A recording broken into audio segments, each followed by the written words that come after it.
Et medlem av livstruende skadd på Ullevål sykehus etter et skåtdrama. Det kan bryte ut i direkte krig mellom de rivaliserende motorsykkelklubbene fra MC-klubbene av oppgjøret. Den kraftige eksplosjonen utslettet bokstavelig talt lokalene til klubben. Så har alt kommet, og de kommer veldig sterkt.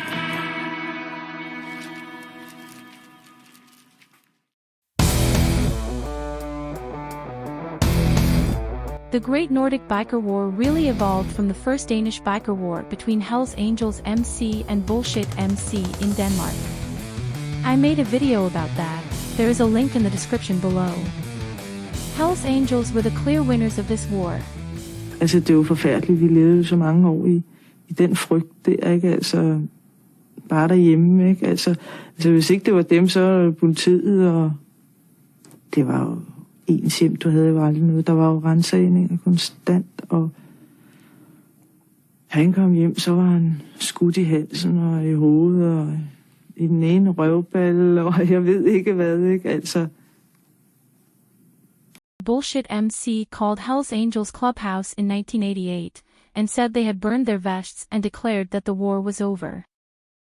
Hells Angels now started to establish their dominance in the Nordic countries and subsequently expanded into Norway, opening a chapter in Trondheim in August 1992, followed by Sweden's first chapter in 1993, and then in Finland not long after that. Bandidos were established on the European continent via the chapter in Marseille, on September 20, 1989. After violent encounters between the French Bandidos and Hells Angels, American executives from both clubs met in Paris in the late summer of 1993 and signed a non-aggression pact in order to avoid police and government countermeasures that could prevent their expansion. But the peace wouldn't last very long.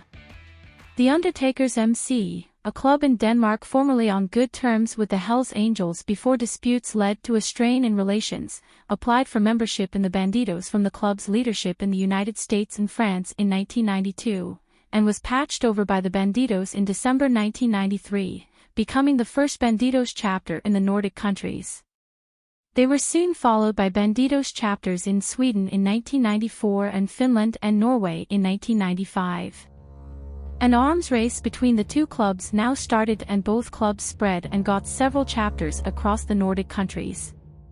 Other MC clubs also got involved, among them, Outlaws MC, who established a chapter in Oslo, Norway in 1994 and declared their allegiance to Bandidos.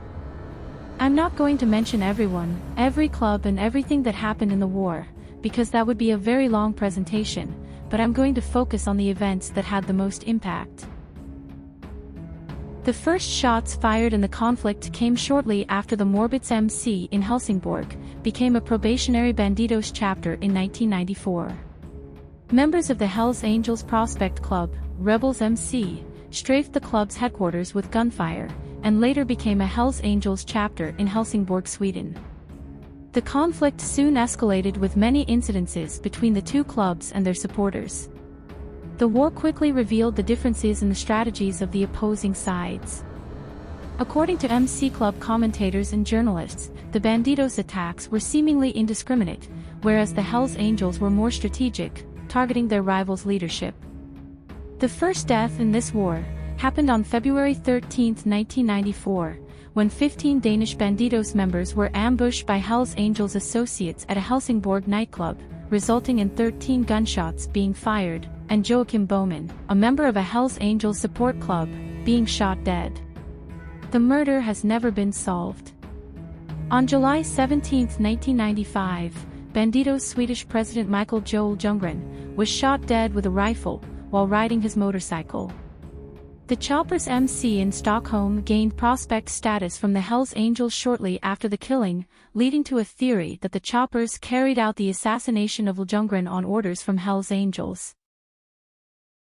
Bandidos launched 2 attacks against Hells Angels in retaliation.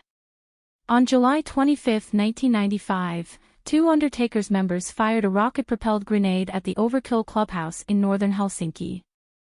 The missile penetrated the building's walls but failed to explode on impact. An identical strike was carried out by Bandidos against the rebels' headquarters in Haslarp on July 31, 1995, again resulting in no injuries. Dan Ling, a former member of Hells Angels, turned police agent and then becoming a Bandidos member, still being a police agent, carried out surveillance on the compound with a Swedish Bandidos prospect in the days before the attack. When Bandidos later found out he was a police agent, they posted his home address on the internet, and he now lives in witness protection program. På 90-tallet så var det helt jævlig å være med i klubb. Det var ikke noe moro, ikke kunne vi kjøre sykkel, ikke kunne vi kjøre med vestene våre, det var redd for å bli skutt. Politiet var overalt hele tiden, det var en konflikt som jeg håper vi ikke får oppleve en gang til. In 1994, there were 2 murders connected to the war, one in Finland when the president of the Hells Angels support club Barley MC was fatally shot outside a restaurant in Finland. The other happened when a Morbits member killed a fellow inmate at Helsingborg prison for providing information to the police. In 1996, 8 bikers were shot in 4 different Nordic countries, in just over a week in March, resulting in 2 deaths. An Undertakers member and prospect were shot after confronting overkill bikers, carrying out reconnaissance on their clubhouse. Jarkko Koko died from his wounds, but the prospect survived the attack. A few days later, Hells Angels carried out a twin attack on Bandidos members at Copenhagen Airport and Oslo Airport. Members of both clubs were attending events in Helsinki and found themselves on the same flights as they returned to their respective cities in Denmark and Norway. Hells Angels laid 2 ambushes and attacked Bandidos at both airports. At Copenhagen, 2 Bandidos members were attacked, resulting in the death of Afi Larsen. Bandidos Norway President Lars Harns was wounded in the shooting at Oslo Airport. The airport shootings marked the beginning of the most violent phase of the Nordic biker war, involving bombs, hand grenades, rocket-propelled grenades, car bombs and many shooting incidences. On July 15, 1996, some members of Bandidos, 2 from the Drammen chapter, and 2 from the visiting Helsingborg chapter, were involved in a brawl with members of the customizers in central Oslo. Later that evening, the 4 Bandidos members were ambushed north of Mjøndalen. Helsingborg Bandidos prospect Jan Face Jensen died after being struck in the head with a bullet. Police believe that Michael Lurk Olsen, to whom Jan Jensen was serving as a bodyguard, was the intended target of the shooting. In 1997, Hells Angels member Kim Svensson was shot and killed while driving in Aalborg, Denmark, when 3 rounds were fired at his car. The same year, 4 other members of Bandidos were shot outside a restaurant in Denmark. Bjørn Gudmandsen was killed and 3 others were wounded. During the most violent period of the war, in 1996 to 1997, 138 people were sentenced to a total of 240 years in prison, as a result of this period of the conflict alone. The biker war reached its crescendo on October 6, 1996, when the Copenhagen Hells Angels chapter's annual Viking party was attacked with a rocket-propelled grenade. The missile exploded after penetrating the building's concrete walls, killing 2 people, Hells Angels prospect Louis Nielsen and Jonna Krohn, a single mother from the local area, who accepted an invitation to the event, and wounding 19 others. Jonna Krohn was the first non-combatant killed as a result of the conflict, and the resulting public outrage caused the Danish government to introduce harsher anti-crime legislation in an effort to reduce motorcycle gang violence. A bill known as the Rocker Act passed on October 15, 1996, to allow the police to evict bikers from their clubhouses. Bandidos member Mickey Larsen was arrested on October 24, 1996 after his fingerprints was found on a machine gun that had been thrown away. Larsen was charged with 2 attacks carried out during the Nordic biker war, the attempted murder of Hells Angels member Bjørn Nielsen, who was targeted with a machine gun in his cell at Jyderup State Prison, and a rocket attack on the Hells Angels clubhouse. However, after a time in custody, he was released and both charges were dropped due to a lack of evidence. Another Bandidos member, Niels Poulsen, was convicted of carrying out the rocket attack. On July 1, 1999, Larsen shot from his BMW at another motorist, who had his 9-year-old daughter in the car, in a road rage incident. Larsen drew a revolver and fired through the motorist's left front door, none of the occupants of the car were hit. He was taken into custody, but fled the city court while sitting in a private room with his defender Peter Jorn. He was arrested 10 days later while attempting to flee to Brazil.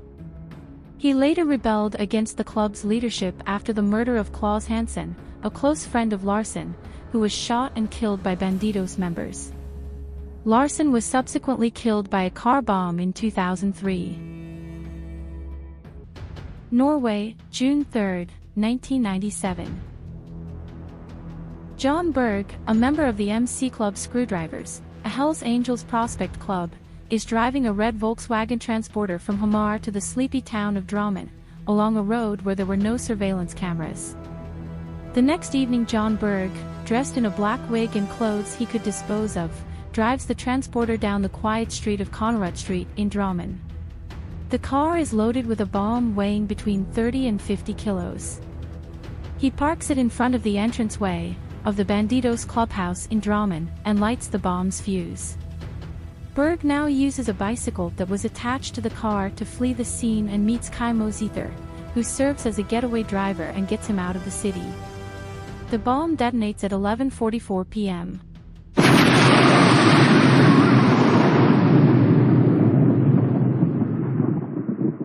The explosion was more powerful than planned, and the shock waves could be felt 600 meters away from the explosion site, severely damaging nearby buildings, including the Drammen ice cream factory. A few minutes later, a news reporter from NRK Radio is at the site of the bombing, when a second explosion happens. Her NRK Dagsnytt ved midnatt. Bandidos hovedkvarter i Drammen sprengt i lufta for ca. et kvarter siden. Frank Barth-Nielsen fra NRK Buskerud, du på stedet, og hvordan ser det ut der nå? Ja, tjukk røyk kommer opp fra bygningen og sviver over hele kvartalet her. Hele Bandidos hovedkvarter bare blitt en plankehaug, og den står i lys. Mer enn det vet jeg faktisk ikke, men det brenner voldsomt, og det voldsomt mye røyk, og det var og der smeller det igjen! Nok en eksplosjon i nybyen her. Jeg må flytte meg lenger unna, for dette her kjente jeg faktisk lufttrykket.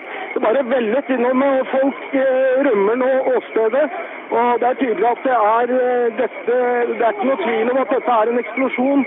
Hva det skyldes, det kan ikke jeg si, men at det kraftig og at det dramatisk, det kan jeg slå fast. The Norwegian king and queen were among those who listened to the radio broadcast when the second explosion happened. I did not think this could be in Norway. It was completely unreal, King Harald told TV2. Queen Sonja added, I heard it on the radio and then another explosion happened while the reporter was standing there. I jumped as high as the reporter did. It made a great impression. The 3 Bandidos members inside the building survived with minor injuries, but Irene Bekkevold, a 51-year-old woman, who was driving past the scene in her car, was killed in the explosion, and a total of 22 people were transported to hospital. Bekkevold's husband, who was a passenger in her vehicle, was among the wounded. At Drammen Hospital, a full emergency alert was announced and disaster preparedness was established, the first time in history such measures had been necessary at the hospital. The Prime Minister of Norway, Thorbjørn Jagland, and Justice Minister, Gerdliv Valla, attended the scene of the bombing the following day. Completely shocked, the Prime Minister told the reporters present, "These people are inhuman. These satanic murderers must be caught, and they must be punished according to the law." Jagland vowed to propose legislation banning motorcycle gangs from establishing clubhouses in populated areas, and also threatened to propose legislation that would ban MC clubs from wearing their colors in public. Irene Bekkevold became the 10th person and the second innocent bystander to be killed as a result of the Great Nordic Biker War, but she would not be the last to die in the conflict. But the bombing in Norway was also the beginning of the end of the Great Nordic Biker War. Not long after the bomb in Drammen, Screwdrivers MC were patched over and became Hells Angels. The main target of the bomb was believed to be Michael Lerk Olsen, one of the founding members of Hells Angels Copenhagen, now a member of Bandidos. Along with the bombing in Drammen, killing a civilian woman, there was a public outroar in Scandinavia, turning the public and the politicians against the clubs and their supporters, and introducing new stricter laws, as well as intense scrutiny from politicians and law enforcement. A lawyer was hired to negotiate a peace treaty between the two clubs. A treaty designating each club's territory, right down to individual bars, cafes and nightclubs, was signed. Hells Angels Bent Svein Nielsen and Bandidos Jim Tinden held a live televised press conference on September 25, 1997 and announced an official end to hostilities. In 2017, a Norwegian NRK journalist called John Berg and asked him about the bombing attack he committed in Drammen 20 years earlier. To her surprise, he was willing to talk to her. It's very rare that members of biker clubs talk to journalists. The Hells Angels member says that he now lives off welfare money and suffers from post-traumatic stress syndrome because of what he did in 1997. Had I known that the area was so busy, I would never have done it. I later heard a bus passed by, a few seconds before the explosion. It could have been much worse. I'm terribly sorry. I want to give my unreserved apology to those I have affected, to those who lost a family member, and to those who lost quality of life. I'm not a victim in this, it's all the others who were affected who are victims. Before joining the motorcycle community, Berg served as a UN soldier in the Middle East and Bosnia. He says he was tired of walking around and being scared after returning home from Bosnia. It led me to do what I did in Drammen, he sighs. Do you regret it? The reporter asks. I live with it every day. After saying that, he doesn't want to talk anymore and hangs up the phone. 5 people were convicted of the bombing, or for assisting, and they got between 6 and 16 years in jail. John Berg, who lit the fuse on the bomb, only got 10 years in jail. Torkjell Alsaker, a Hells Angels president, were convicted to 16 years in jail, because although Alsaker was acquitted of the bombing itself, the court found it overwhelmingly probable that he had given the order for the attack. The Great Nordic Biker War resulted in 11 killings, 6 Bandidos members or associates, 3 Hells Angels members or associates, and 2 civilians, 74 attempted killings, and 96 people injured. Of those wounded, 40 were related to Hells Angels and 34 to Bandidos, while 22 were on-duty police officers or civilians. And unlike the first Danish biker war between Hells Angels and Bullshit, this war didn't have a clear winner, and in 2011, the peace deal between the two clubs was declared dead.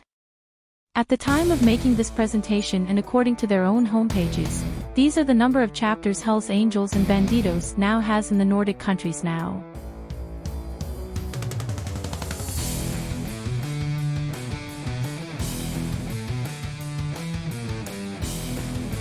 I hope you found this presentation interesting, and if you did, please give it a thumbs up and subscribe.